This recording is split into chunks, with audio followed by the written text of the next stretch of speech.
नमस्कार दोस्तों। आज का जो हमारा कॉन्सेप्ट रहेगा वो है दो चर वाले रैखिक समीकरण से रहेगा। आज के इस वीडियो में दोस्तों हम दो चर वाले रैखिक समीकरणों को सरल करना सीखेंगे, वो भी विलोपन विधि के द्वारा।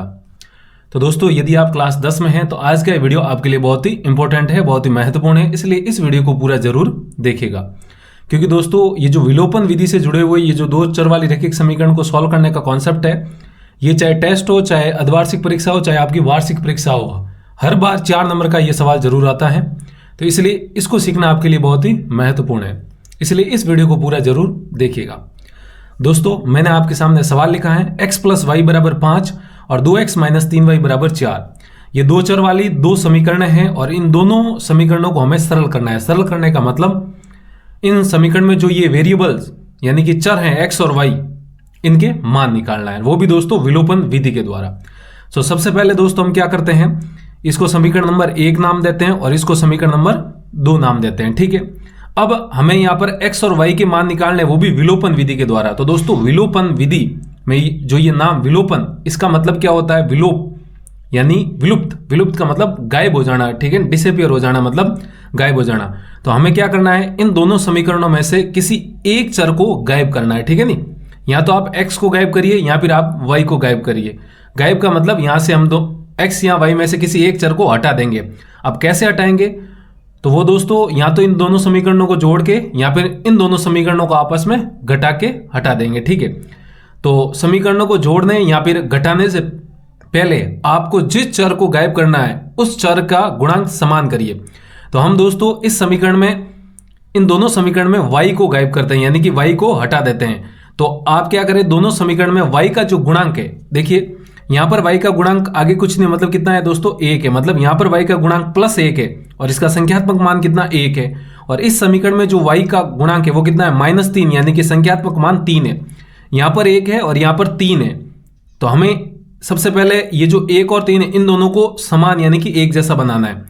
तो इस समीकरण 1 को यदि हम 3 से गुणा कर देते हैं तो ये 1 × 3 दोस्तों कितना हो जाएगा 3, और यहां पर भी 3 है, मतलब दोनों समान हो जाएंगे। तो यहां पर सबसे पहले हम लिखेंगे दोस्तों हल, और फिर लिखेंगे समीकरण नंबर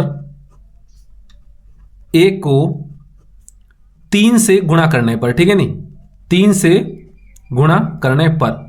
अब हम यहां पर y के पद को गायब कर रहे हैं, तो आप x के पद को भी गायब कर सकते हैं। उसके लिए आपको जो ये x के गुणांक है 1 और 2, इन दोनों को समान बनाना पड़ेगा। ठीक है, नहीं मैं यहां पर y का करता हूं, चाहे x का करिए चाहे y को करिए, दोनों से आंसर सेम ही आएगा। ठीक है ना, तो 3 से गुणा करेंगे। तो दोस्तों समीकरण को गुणा करने का मतलब ये जो बराबर है नहीं, इसके बायां पक्ष भी 3 से गुणा होगा और इसका दायां पक्ष भी 3 से गुणा होगा। बाएं पक्ष में 2 जने x + y है, तो ये दोनों ही दोस्तों 3 से गुणा हो जाएंगे यानी कि x + y बराबर, ये जो दायां पक्ष है 5, ये भी दोस्तों 3 से गुणा हो जाएगा। ठीक है, इसको सरल करते हैं तो 3 × x कितना हो जाएगा 3x, 3 × y कितना हो जाएगा 3y बराबर 5 × 3 कितना हो जाएगा 15 हो जाएगा। ठीक है, तो यहां से आप देख सकते हैं y का गुणांक यहाँ पर -3 और संख्यात्मक मान इसका 3 है, और यहाँ पर y का गुणांक +3, लेकिन संख्यात्मक मान कितना है 3। हमें यहाँ पर संख्यात्मक मान ही बराबर करना होता है। ठीक है, नहीं यहाँ पर जो गुणांक है इनमें संख्यात्मक मान को बराबर। तो यहाँ पर ये समीकरण नंबर 2 और इसको दोस्तों दे देते हैं, ये नई समीकरण हमारे पास आई है समीकरण नंबर 3। अब हम क्या करते हैं, इन दोनों में से हम y के पद को हटाना है, तो हम दोनों समीकरणों को आपस में जोड़ देते हैं। समीकरणों को जोड़ने का मतलब समीकरण में जो बायां पक्ष है वो बाएं पक्ष में जुड़ेगा और जो दाएं पक्ष है वो आपस में दाएं पक्ष से जुड़ जाएंगे। ठीक है, तो मैं यहां पर लिखूंगा दोस्तों समीकरण नंबर 2 व 3 को जोड़ने पर। ठीक है, 2 व 3 को जोड़ने पर। तो देखिए दोस्तों समीकरण नंबर 2 क्या है, 2x - 3y बराबर में 4। ठीक है, और समीकरण नंबर जो 3 है वो क्या है, 3x + 3y बराबर में कितना है 15 है। अब हमें क्या करना है, इन दोनों समीकरणों को जोड़ देना है। ठीक है, तो जोड़ने से क्या होगा, देखिए ये बाएं पक्ष से बाएं पक्ष में जुड़ जाएंगे और ये दाएं पक्ष से दोनों आपस में जुड़ जाएंगे। तो देखिए 2x और 3x दोनों को जब जोड़ेंगे, ये भी प्लस का है और ये भी प्लस का है, तो 2x और 3x कितना हो जाएगा दोस्तों 5x। ठीक है, और प्लस ये प्लस का 3y और ये माइनस के 3y ये आपस में कट जाएंगे। ठीक है, अब आपको दोस्तों समझ में आया होगा कि ये जो संख्यात्मक मान है यहाँ पर गुणांक में, ये हमने बराबर क्यों किए। जब हम इनको जोड़ेंगे तो हम यहां पर देख रहे हैं एक माइनस का है और एक प्लस का है, तो -3y और +3y आपस में दोस्तों कैंसल आउट हो जाएंगे, मतलब 0 हो जाएगा। तो ये जो y वाला पद है ये अपने आप ही गायब हो गया। ठीक है, बराबर में दोस्तों इन दोनों को जोड़ेंगे, तो 4 और 15 को जोड़ना है, तो 4 + 15 कितना हो जाएगा, 19 हो जाएगा। ठीक है, अब यहां से हमें जो समीकरण प्राप्त हुई है वो एक चर वाली रैखिक समीकरण प्राप्त हुई है। यहां पर सिर्फ x ही है, तो हम इसको सॉल्व कर देते हो, तो देखिए ये 5x का मतलब 5 गुणा x है।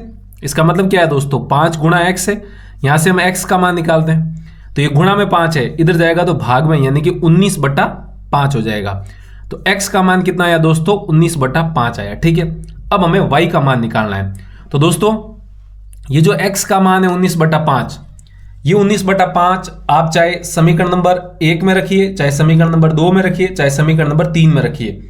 लेकिन दोस्तों मैं आपको सुझाव दूंगा, आप हमेशा उस समीकरण में रखिए जो समीकरण आसान है। आसान का मतलब जिसमें चरों के गुणांक छोटी छोटी संख्या यानी 1 या 2 इस प्रकार की हो, उसमें आप रखिए। ठीक है नहीं, तो हम यहां पर देख सकते हैं 1, 2 और 3, इन तीनों में जो आसान समीकरण दिख रही है वो दोस्तों समीकरण नंबर 1 है। तो हम क्या करेंगे, ये जो x का मान आया है 19/5, x बराबर 19/5 समीकरण नंबर 1 में रखने पर, ठीक है, समीकरण 1 में रखने पर, ठीक है। तो आप देखिए समीकरण नंबर 1 क्या है, x + y = 5 है। x की जगह हमें दोस्तों 19/5 रखना है, और प्लस में क्या है y, एक y या y लिखिए, बात बराबर है, और बराबर में कितना है 5 है। ठीक है, अभी समीकरण को सॉल्व कर देते हैं, तो ये प्लस का 19/5 है, पक्षांतरण करते हैं तो उधर जाएगा, चिन्ह बदल जाएगा, तो यहां से y बराबर कितना हो जाएगा 5, ये प्लस से आगे कुछ नहीं लिखा है तो उधर जाएगा तो -19/5 हो जाएगा। ठीक है, इसको सॉल्व करते हैं तो y बराबर, देखिए इसके बटा में 1 मानेंगे, 5 और 1 का एलसीएम 5 ही आएगा, 1 का भाग 5 में 5 बार, और 5 गुणा 5 दोस्तों कितना हो जाएगा 25, माइनस 5 का भाग 5 में 1 बार, 1 गुणा 19 कितना हो जाएगा 19, 25 - 19 कितना हो जाएगा दोस्तों 6, और बटा में कितना है 5 है, और यही दोस्तों हमारा y का मान आएगा। ठीक है नहीं, तो यहां से आप कह सकते हैं y का मान कितना आएगा 6/5, और जो x का मान आएगा वो कितना आएगा 19/5। तो इस प्रकार दोस्तों दो चर वाली रैखिक समीकरणों को विलोपन विधि के द्वारा सरल किया जाता है। मैं आपको वापस बता देता हूं, जब भी आपको इस प्रकार की दो समीकरणें दी जाती हैं तो विलोपन विधि के लिए आपको किसी एक चर को गायब करना होगा, यानी कि एक चर को हटाना होगा। अब हटाएंगे कैसे, यहां तो दोनों समीकरणों को जोड़ दो और यहां पे दोनों समीकरणों को घटा दो। मैं यहां पर देख सकता हूं कि ये प्लस है और ये माइनस है, इसलिए मेरे दिमाग में आया कि y को ही हटा देते हैं ताकि जोड़ने पर हट जाएगा। अगर आप x को हटाना चाहते हैं तो दोस्तों हम क्या करेंगे, ऊपर वाले समीकरण को 2 से गुणा करेंगे, तो ये 2x बन जाएगा, ये 2y और ये 10, फिर ये भी 2x है। तो अब हम क्या करेंगे, जोड़ेंगे नहीं, जोड़ेंगे तो दोस्तों 2x और 2x 4x हो जाएगा। अब हमें क्या करेंगे, समीकरण 1 और समीकरण 2 को आपस में घटाएंगे, चाहे 1 में से 2 को घटाओ चाहे 2 में से 1 को घटाओ, उससे कोई फर्क नहीं पड़ता है। ठीक है नहीं, तो इसको दोस्तों आप x वाले पद को गायब करके अपने आप जरूर करना। ठीक है, तो आई होप आपको समझ में आया होगा कि विलोपन विधि के द्वारा किस प्रकार दो चर वाली रैखिक समीकरण को हल किया जाता है। यदि आपको समझ में आया तो वीडियो को लाइक कीजिए, और अभी तक चैनल को सब्सक्राइब नहीं किया है तो वीडियो के नीचे वाला जो लाल बटन है उसको दबाइए, उसके पास वाली घंटी भी दबाइए। तो दोस्तों आज के लिए इतना ही रखते हैं, जल्दी मिलते हैं हम ऐसी एक बेसिक कॉन्सेप्ट से जुड़ी वीडियो के साथ। तब तक के लिए आप पढ़ते रहिए, मस्त रहिए, हंसते रहिए और स्वस्थ रहिए।